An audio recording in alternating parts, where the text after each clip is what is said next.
the banks of the Great Letaba River in South Africa is the wonderful Letaba Nursery. Established in 2016, this nursery grows high-quality plants in the beautiful Tzaneen countryside. The combination of a warm subtropical climate and 30 years of expertise in the nursery industry has helped Malcolm Yeomans create a successful business. In this video, we share his advice for running a profitable plant nursery. We will go through factors including nursery history, business structure, management and production cycles, problem solving, and best-selling plants. The nursery was established in the late 1970s, and after the founder retired in 2016, Malcolm and his business partner Eric relaunched the nursery under the name Letaba Nursery.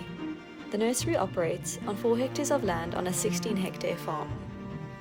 Almost all the plants in the nursery are propagated and grown in-house, requiring a lot of skill and business acumen to negotiate the demands of the business. Over the last 7 years, Letaba Nursery has expanded its reach and supplies both wholesale and retail nurseries throughout South Africa.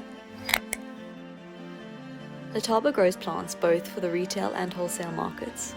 Thanks to their high-quality plants, they can market their stock for very competitive prices to retail nurseries in Limpopo, Gauteng, Mpumalanga, the Free State, and the Cape. In addition to this, landscapers and developers are wholesale clients. Every week, a 3-ton rep truck is sent around Gauteng to showcase the nursery's plants. The nursery also takes advantage of social media marketing. Megan oversees the nursery's social media channels and regularly posts on Facebook and Instagram. She uses Canva to create eye-catching professional advertisements for the nursery. The social media posts really make a big impact on increasing sales in Tzaneen itself, which again helps Letaba spread its customer base. Letaba grows both exotic and indigenous plants. This helps them from becoming too niche and lets them diversify as plant trends change year on year. The nursery is constantly trying new varieties while they discontinue others. Being privy to customer demands, both present and future, is a must for a nursery like Letaba.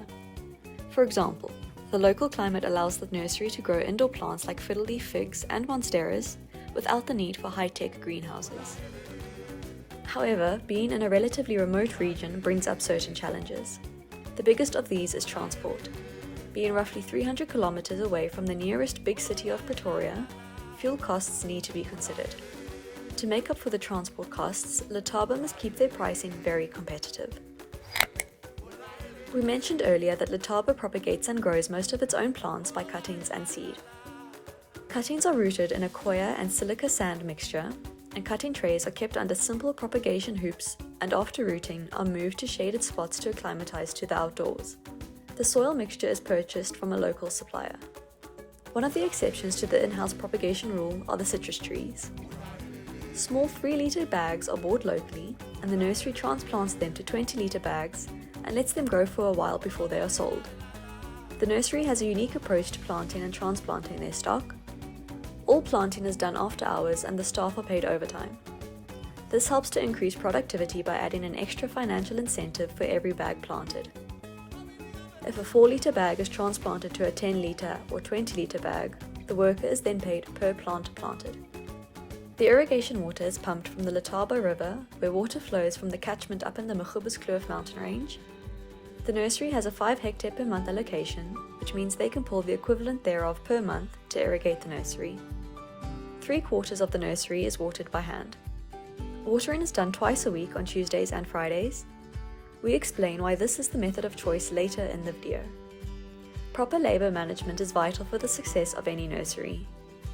Here, each worker is responsible for their own section, and they have specific roles in that section, whether it be watering, planting, or maintenance. Some of the plants are given extra care and value addition.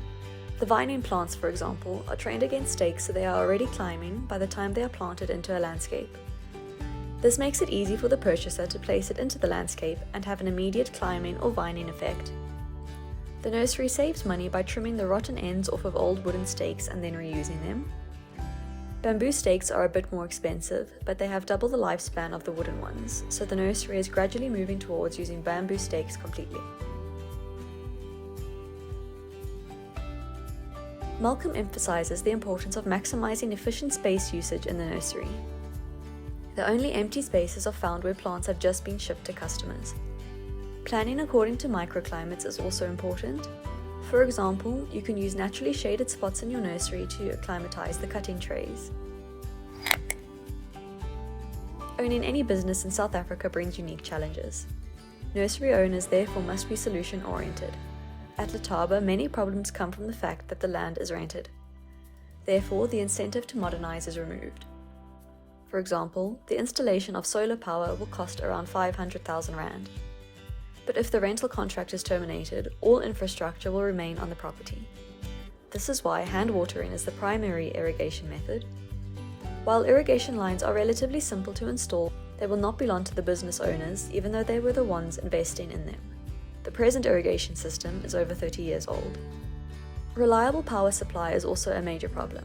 Irrigation pumps do not function without electricity, and so irrigation schedules need to be flexible. We mentioned the plants are watered on Tuesdays and Fridays, however, when load shedding is particularly bad, this will be split over 4 half days during the week. Smaller problem-solving strategies include growing the bougainvilleas on an old tennis court. These plants have vigorous root systems that quickly grow through their bags into the ground, and so growing these types of plants on impenetrable surfaces will limit the labor required to lift and move them and also cancel out the need for ground sheeting. Another problem associated with having a nursery in a remote part of the country, apart from the transport costs, is the lack of local suppliers for inputs like bags, fertilizers, and growing media. The nursery owner must therefore maintain close contact with other growers and suppliers, so they always have backup options if a local supplier goes out of business. We asked Megan and Malcolm for their tips for running a nursery in South Africa. We will link these videos in the corner and in the description when they are released. Letaba Nursery specializes in camellias, azaleas, and bougainvilleas, and these make up the bulk of their sales. Other popular plants include cypressus and Photinia red robin, especially in the retail markets. Wholesale buyers tend to prefer the alocasia, palms, brunsfelsia, buxus, and citrus. And that brings us to the end of this video. We will link our Letaba playlist here so you can watch all the videos from our visit. If you liked what you saw and heard, please consider subscribing, and we will hopefully see you in the next video.